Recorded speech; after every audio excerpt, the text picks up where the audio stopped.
Si tu es entrepreneur et que tu as envie de finir ta journée plus tôt pour profiter de ta famille, pour pouvoir prendre du temps libre, pour pouvoir t'amuser et ne pas être que taf, taf, taf, taf, cette vidéo va t'intéresser. Je vais te donner quelques méthodes. On va commencer par la première, on rentre direct dans le vif du sujet. La première méthode, ça va être la méthode de la to-do list inversée, c'est-à-dire les trucs à ne pas faire. C'est comme une liste de règles à respecter. Parce que ce que tu décides de ne pas faire est tout aussi important que ce que tu décides de faire. Je vais te donner quelques petits exemples. Par exemple, interdiction de passer plus de 20 minutes sur des miniatures. Ça peut être checker ses emails ou ses DM plus de 2 fois par jour. Par exemple, moi, je le fais que 2 fois par jour. Je le fais le matin dans ma routine de travail et je le fais en milieu d'après-midi à peu près. Ensuite, ça peut être ouvrir YouTube sans raison précise. Ça peut être d'autres trucs comme avoir son téléphone dans son bureau quand on est en train de travailler, accepter de répondre à des messages personnels, etc. etc. Et ça, c'est super utile. Ça paraît tout con, mais ça te permet de gagner énormément de temps. Parce que quand tu as l'idée de le faire, tu regardes, par exemple, je sais pas, tu t'es fait une petite feuille sur ton mur, tu la regardes et tu te dis, bah non, en fait, j'ai pas le droit. Donc, la tâche, tu l'enlèves directement de ton cerveau et tu passes à autre chose pour gagner du temps.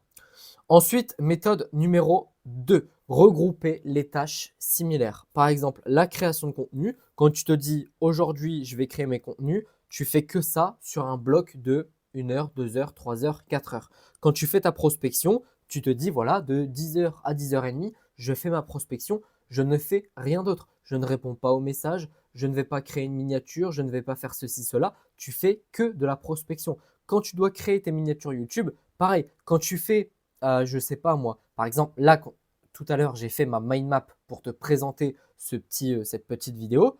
Pendant que je faisais ma mind map, je ne faisais rien d'autre. Je n'ai pas une tâche en arrière-plan, si tu veux. Et vraiment, ça va te permettre d'être focus à 100% sur un seul truc à faire. Méthode numéro 3, la loi de Parkinson inversée. Le principe, c'est que ton travail s'étend toujours pour remplir le temps dispo. En gros, tu te donnes 3 heures pour faire des miniatures. Les 3 heures, elles vont être prises. Ok, tu vas même peut-être déborder un petit peu plus. Moi, ce que je te conseille de faire, c'est d'appliquer la contrainte intentionnellement. C'est-à-dire de te dire, je vais faire une miniature pour ma vidéo YouTube en 15 minutes. Ok, j'ai un peu abusé là sur les 15 minutes. Je vais faire ma miniature en 25 minutes, par exemple. Je tourne cette vidéo en maximum 20 minutes.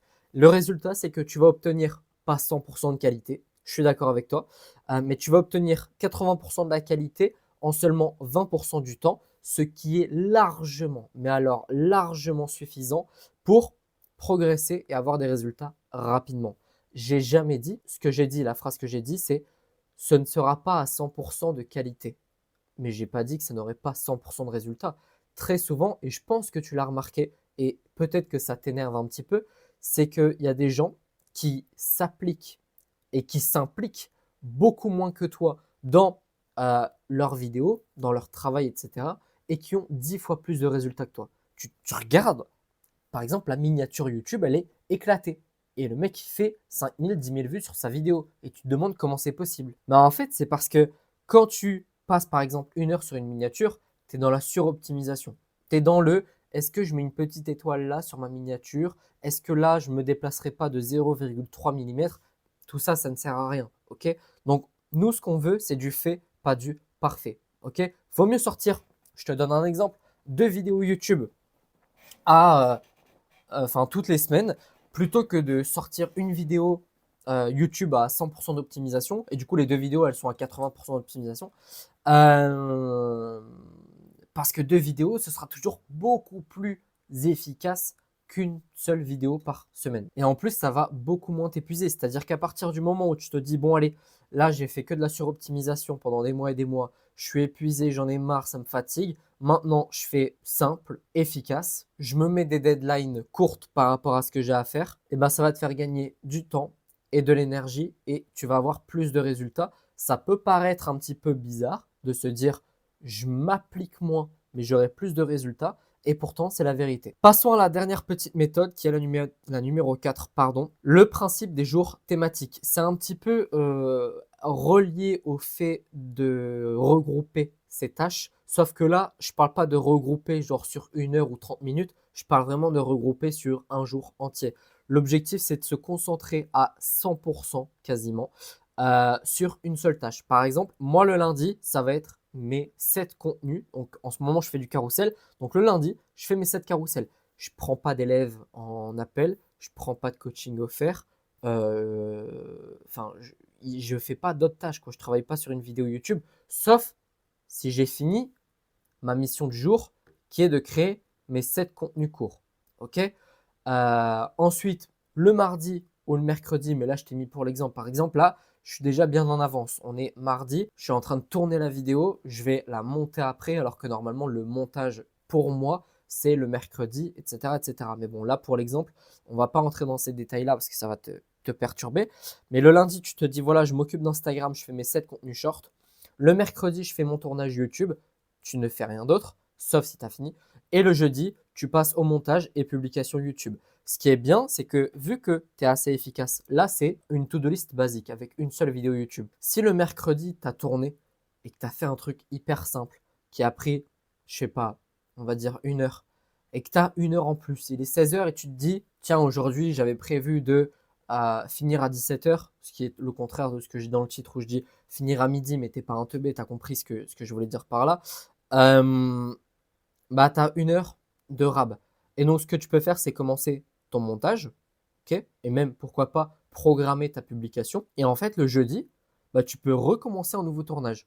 Ce qui fait que tu vas être beaucoup plus productif en moins de temps. Enfin, c'est la définition de la productivité. Donc, vraiment, si tu appliques ces 4 petites méthodes qui sont quasi insignifiantes, hein, ça va changer énormément de choses dans ton quotidien, je te l'assure. Et maintenant, si tu veux rejoindre l'accélérateur, mon accompagnement personnalisé pour créer et développer ton business de coaching, envoie-moi un petit message privé sur Instagram, Martin Coach Business, et on discutera ensemble pour voir si je peux t'aider. Je te montre quelques résultats clients. Vianney qui est passé de 0 à 300 000 abonnés, toutes plateformes confondues, et qui a fait 15 000 € de chiffre d'affaires sur son dernier mois avec moi. Sam qui a fait 0 à 10 000 abonnés en 3 mois et qui a fait sa première vente à 1 000 €. Marine qui a généré 30 000 € de chiffre d'affaires. Si tu préfères y aller doucement et que tu as besoin de conseils personnalisés, tu peux réserver ton coaching offert de 30 minutes. Je vais répondre à absolument toutes tes questions pour que tu repartes avec le plus de valeur possible. Et si tu débutes vraiment, tu peux prendre ma formation offerte dans laquelle je te montre comment créer une audience qualifiée en 30 jours sur Instagram. Tous les liens sont dans ma description et dans le premier commentaire épinglé. Sur ce, je te souhaite une excellente journée, une excellente soirée et je te dis à bientôt. Ciao!